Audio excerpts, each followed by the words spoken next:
Perform করতেছি স্টেজে। আমি এর আগে কখনো পারফর্ম করি নাই, তো আমি অনেক এক্সাইটেড, প্লাস আমি নার্ভাস অনেক বেশি। আমি আসলে কখনো এত সাজুগুজু করি না ইউজুয়ালি। আজকে আমাকে জোর করে মোটামুটি ধরে সাজুগুজ করানো হয়েছে। এই যে এখন আপাতত কয়েকদিন তো আমি রিহার্সেল অ্যান্ড এভরিথিং সব কিছু মিলিয়ে একটু ব্যস্ত ছিলাম। নাটক নিয়ে মোস্টলি ব্যস্ততা যাচ্ছে।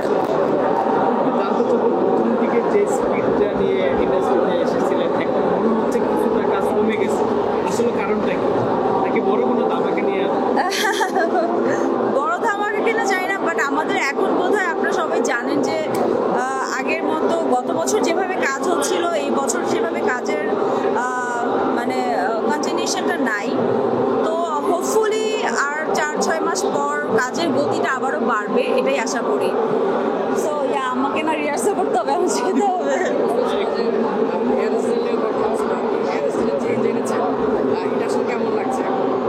অনেক ভালো লাগছে।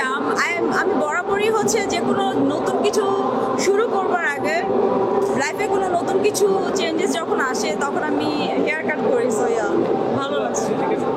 কেমন লাগছে আপনাদের? কেমন লাগছে? দারুণ লাগছে। ওকে, আর কোনো কোয়েশ্চেন? অ্যাওয়ার্ড প্রোগ্রামে আসলে দেখি যে তারকারা ফ্যাশন নিয়ে একটু বেশি সচেতন থাকে কাজের তুলনায়।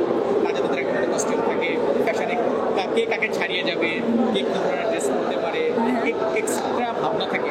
আর সেক্ষেত্রে কালকে রাত থেকে আসলে কি ভাবনা এসছে আপনার মনে?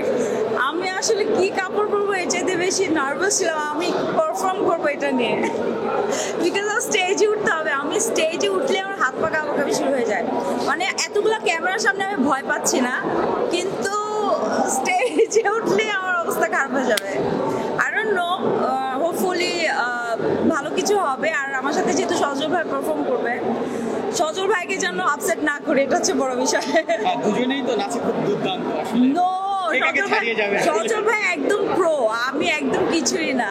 সো কেমন হবে আশা? প্র্যাকটিস তো করেছেন আসলে।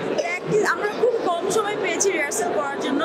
সো এখন আমরা ছাড়লে আমি আবার একটু যেতে পারবো লাস্ট মোমেন্টে রিহার্সাল। ঠিক আছে, থ্যাংক ইউ। সিনেমায় কবে দেখতে সব দেশেই তো সিনেমায় চলে আসছে। ঠিকই আমি না।